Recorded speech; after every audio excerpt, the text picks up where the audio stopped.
മിശിഹായിൽ പ്രിയമുള്ള സഹോദരി സഹോദരന്മാരെ, പ്രിയമക്കളെ, ഈ പ്രഭാതത്തിൽ വിശുദ്ധ മത്തായി അറിയിച്ച നമ്മുടെ കർത്താവ് ഈശോ മിശിഹായുടെ പരിശുദ്ധ സുവിശേഷം 13-ാം അധ്യായം 33-ാമത്തെ വാക്യം നമുക്ക് ധ്യാനിക്കാം. Saint Matthew's gospel chapter 13 verse 33. മറ്റൊരു ഉപമ അവൻ അവരോട് അരുളിച്ചു. 3 ഇടങ്ങഴി മാവിൽ അത് പുളിക്കോളം ഒരു സ്ത്രീ ചേർത്ത പുളിപ്പിന് സദൃശ്യമാണ് സ്വർഗരാജ്യം. ദൈവം എവിടെ ഭരണം നടത്തുന്നുവോ അവിടം ദൈവരാജ്യത്തിൽ ഉൾപ്പെടുന്നു. ഒരിക്കൽ നാം അപ്രകാരം ദൈവത്തിന്റെ പ്രവർത്തനം കണ്ടു കഴിഞ്ഞാൽ ധാരാളം സംഭവങ്ങളിൽ ദൈവം ഇടപെട്ട് പ്രവർത്തിക്കുന്നത് കാണുവാൻ നമുക്ക് സാധിക്കും.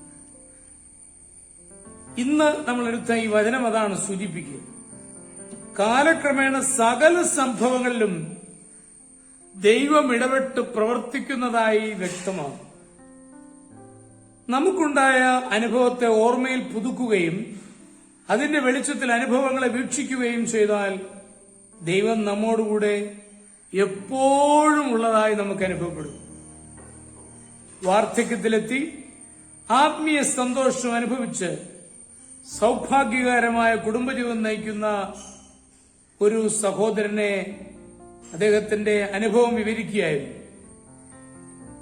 അദ്ദേഹം തന്റെ കുടുംബജീവിത കാലത്ത് പണസംബന്ധമായി ഒരിക്കൽ വളരെയേറെ ബുദ്ധിമുട്ടി. കുട്ടികളുടെ വിദ്യാഭ്യാസം, മറ്റാവശ്യങ്ങളുണ്ട്. ഒരു ദിവസം ആവശ്യം പറഞ്ഞ് പ്രാർത്ഥിച്ചു. അന്ന് ഒരു വ്യക്തി, അന്നത്തെ കാലത്ത് പോലെ കാര്യമാണ്, 100 രൂപ അദ്ദേഹത്തെ ഏൽപ്പിക്കുകയാണ്. അവർ വീട്ടിലിരുന്നപ്പോൾ എന്തോ ഇങ്ങനെ ഒരു സംഭാവന നൽകണമെന്ന് ദൈവം തനിക്ക് തോന്നിച്ചു എന്നാണ് പറയുക. അത് ഉടനെ തന്നെ അതുകൊണ്ടൊന്ന് തരുവാൻ ആന്തരിക പ്രേരണയുണ്ടായി എന്നും പറഞ്ഞു.